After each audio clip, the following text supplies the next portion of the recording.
जय हिंद साथियों, स्वागत है आपका हमारे चैनल पर जहां पर आपको मिलती है प्रतियोगी परीक्षाओं से संबंधित जानकारी व अपडेट्स। दोस्तों, अगर आप सरकारी नौकरी की तलाश में हैं और आपको हिंदी व अंग्रेजी का अनुवाद का हुनर रखते हैं तो ये वैकेंसी आपके लिए है। ठीक है, क्योंकि इस वैकेंसी में हम बात करने वाले हैं SSC combined Hindi translator vacancy के बारे में।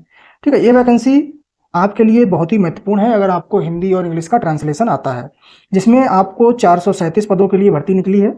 इस वीडियो में हम आपको बताएंगे भर्ती संबंधित पूरी जानकारी, जैसे वैकेंसी डिटेल्स, पात्रता मापदंड, आयु सीमा, महत्वपूर्ण तारीखें, सबसे खास बात इस नौकरी की जॉब प्रोफाइल क्या रहेगी और काम की जिम्मेदारियां क्या क्या होंगी। तो वीडियो में अंत तक जरूर बने रहें। अगर चैनल पर आप नए हैं तो चैनल को जरूर सब्सक्राइब कर लें ताकि लगातार आपको अपडेट्स व अन्य जानकारियां मिलती रहें। तो चलिए शुरू करते हैं आज का वीडियो। सबसे पहले हम बात करते हैं वैकेंसी ऑर्गेनाइजेशन, यानी वैकेंसी कौन सा ऑर्गेनाइजेशन इसको कंडक्ट करा रहा है। तो सबसे सिंपल सी बात है, एसएससी करा रहा है इसको कंडक्ट। क्या मतलब? एसएससी स्टाफ सिलेक्शन कमीशन, मतलब सेंट्रल गवर्नमेंट की जितनी भी वैकेंसीज होती हैं ग्रुप सी ग्रुप बी की, ठीक है, तो उसको कौन कंडक्ट कराता है? एसएससी, सेंट्रल गवर्नमेंट के लिए। ठीक है, तो वैकेंसी का नेम क्या है हमारा? Combined Hindi translator examination 2025। ठीक है, ये जो हमारे सेंट्रल गवर्नमेंट के डिफरेंट जो डिपार्टमेंट्स और मंत्रालय हैं, ठीक है, तो उनमें हिंदी ट्रांसलेटर की जो वैकेंसी है, यानी कि जो पोस्ट है, उसके लिए ये आवेदन मांगे गए। टोटल वैकेंसी की बात करें तो 437 वैकेंसी है। ये आगे आने वाले भविष्य में बढ़ भी सकती है। ठीक है, एप्लीकेशन मोड आपका ऑनलाइन रहेगा। लास्ट डेट की बात करें तो 26 जून तक इसमें आप अप्लाई कर सकते हैं। ठीक है, ऑफिशियल वेबसाइट की बात करें तो यहाँ पर मैं मेंशन करना भूल गया, ऑफिशियल वेबसाइट ssc.gov.in इसकी ऑफिशियल वेबसाइट है।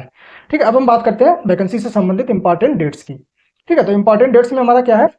एप्लीकेशन स्टार्टिंग आपकी हो जाएगी 5 जून से। ठीक है, यानी 5 जून से इसका आवेदन शुरू हो चुका है, और लास्ट डेट की बात करें तो 26 जून तक इसमें आप आवेदन कर सकते हैं रात के 11 बजे तक। ठीक है, फीस आप 27 जून तक इसमें जमा कर सकते हैं। एप्लीकेशन करेक्शन विंडो आपका 1 से 2 जुलाई तक का रहेगा, यानी कि 1 से 2 जुलाई तक आप इसमें एप्लीकेशन में कोई त्रुटि होती है, ठीक है, तो उसको आप करेक्शन भी कर सकते हैं। ठीक है, एग्जाम डेट की बात करें तो 12 अगस्त 2025 को इसका एग्जाम होगा एज पर शेड्यूल, यानी कि अभी जो शेड्यूल है उसके अकॉर्डिंग। ठीक है, बाद में अगर कोई चेंजेज आता है तो यहाँ पर आपको अपडेट मिल जाएगी, इसलिए आप हमारे चैनल को जरूर सब्सक्राइब कर लें। अब हम बात करते हैं एप्लीकेशन फी की।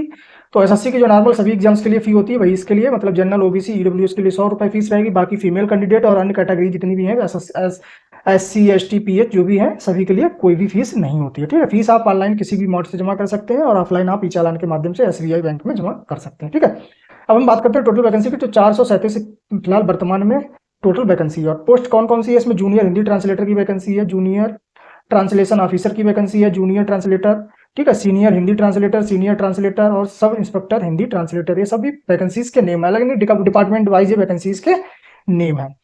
वैकेंसीज आपकी कोड के अकॉर्डिंग रहेगी, यानी कोड ए में आपकी कौन कौन सी वैकेंसी रहेगी? जूनियर ट्रांसलेटर ऑफिसर, जिसको जेटीओ इन सेंट्रल सेक्रेटरिएट, ठीक है, सेक्रेटरिएट सॉरी, और ऑफिशियल लैंग्वेज इसकी यानी ऑफिशियल सर्विसेज CSOLDS। ठीक है, कोड बी में आपकी जूनियर ट्रांसलेटर ऑफिसर यानी जेटीओ इन आर्म फोर्सेस रहेगा, हेडक्वार्टर्स, यानी आर्म फोर्सेस के हेडक्वार्टर्स में जूनियर ट्रांसलेटर की वैकेंसी रहेगी।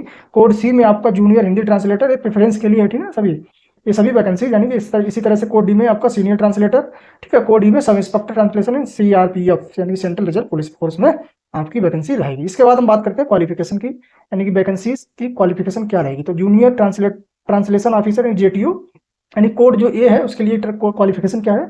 तो इसकी क्वालिफिकेशन की बात करें तो मास्टर डिग्री इन हिंदी और इंग्लिश, ठीक है, विद इंग्लिश और Hindi as a compulsory elective subject at a degree level. ठीक है, यानी कि आपके पास मास्टर डिग्री होनी चाहिए हिंदी में या इंग्लिश में। ठीक है, उसके बाद ग्रेजुएशन में भी आपके पास हिंदी या इंग्लिश में से कोई एक सब्जेक्ट होना चाहिए, ये इसकी क्वालिफिकेशन है।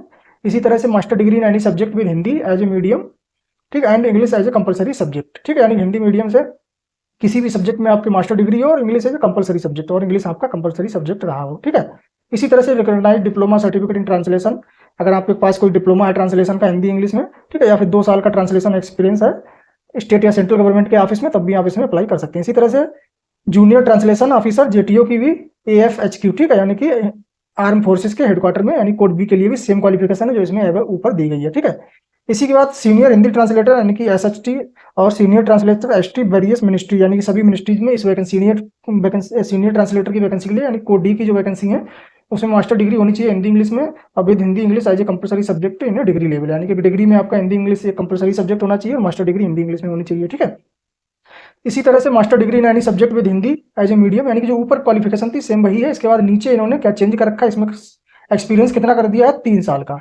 यानी कि एक्सपीरियंस 3 साल का है किसी भी सेंट्रल या स्टेट गवर्नमेंट के ऑफिस में, तो आप सीनियर हिंदी ट्रांसलेटर के लिए एलिजिबल है।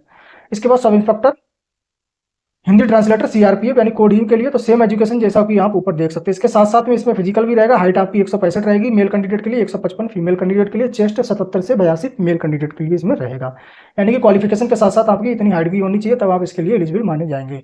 ठीक है, अधिक जानकारी के लिए आप इसका ऑफिशियल नोटिफिकेशन डाउनलोड कर सकते हैं, वहां से इसको देख सकते हैं। अब हम बात करते हैं एज लिमिट की, तो इसकी मिनिमम एज जो एज लिमिट वो है 18 साल और maximum age limit sub inspector की 30 साल रहेगी 26 जून 2025 के अकॉर्डिंग। और सभी पोस्ट के लिए 30 साल होनी चाहिए 1 अगस्त 2025 को। यानी कि जो सब इंस्पेक्टर हिंदी ट्रांसलेटर उसकी जो एज काउंट होगी वो 26 जून को 26 जून यानी कि फॉर्म की जो अंतिम तिथि है उस डेट तक आपकी एज जो है 30 साल से कम होनी चाहिए। और अदर पोस्ट के लिए 1 अगस्त 2025 को आपकी एज 30 साल तक होनी चाहिए। ठीक है, एज रिलैक्सेशन आपको सेंट्रल गवर्नमेंट के जो रूल है उसके अकॉर्डिंग आपको एज रिलैक्सेशन मिल जाएगा, जिसकी कंप्लीट डिटेल आप ऑफिशियल नोटिफिकेशन में पढ़ सकते हैं। ठीक है, यहाँ पर मैंने एज कैलकुलेटर का लिंक दे रखा है। ठीक है, वहां से आप अपनी एज कैलकुलेट भी कर सकते हैं। इंपॉर्टेंट लिंक्स मैंने दे रखे हैं, ये सारे लिंक आपको हमारी वेबसाइट रोजगारबुक.in पर मिल जाएंगे। ठीक है, जिसका लिंक मैंने डिस्क्रिप्शन में दे रखा है, वहां से सारे लिंक भी आपको मिल जाएंगे। इस पोस्ट पे जाने के बाद आप सारे लिंक देख सकते हैं। ठीक है, इसके बाद हम बात करते हैं आवेदन कैसे करना है। तो आवेदन करने के लिए एसएससी ने ओटीआर स्टार्ट कर दिया। तो सबसे पहले आपको एसएससी की वेबसाइट पर जाना है, वहां से आपको एक ओटीआर फिल करना रहेगा।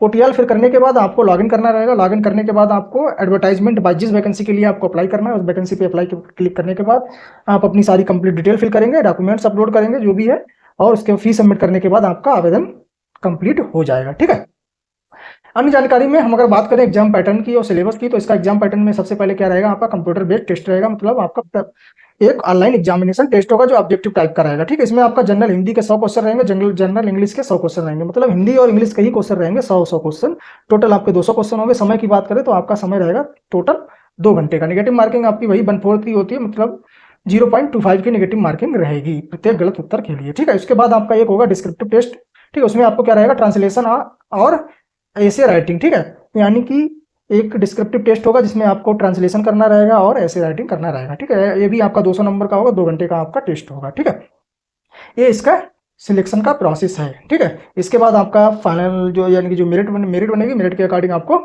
डॉक्यूमेंट वेरिफिकेशन के लिए बुलाया जाएगा। उसके बाद आपका फाइनल रिजल्ट जारी होगा। तो आशा करता हूँ ये वीडियो आपके लिए यूजफुल रहा होगा। ऐसे इन्फॉर्मेटिव वीडियो के लिए आप हमारे चैनल रोजगार बुक को जरूर सब्सक्राइब कर लें, ताकि लगातार आपको अपडेट्स मिलती रहे। फॉर्म से संबंधित या किसी अन्य भी वैकेंसी से संबंधित कोई समस्या होती है, कोई क्यूरी है, तो आप कमेंट बॉक्स में कमेंट कर सकते हैं, आपकी पूरी सहायता की जाएगी। मिलते हैं अगले वीडियो में। जय हिंद।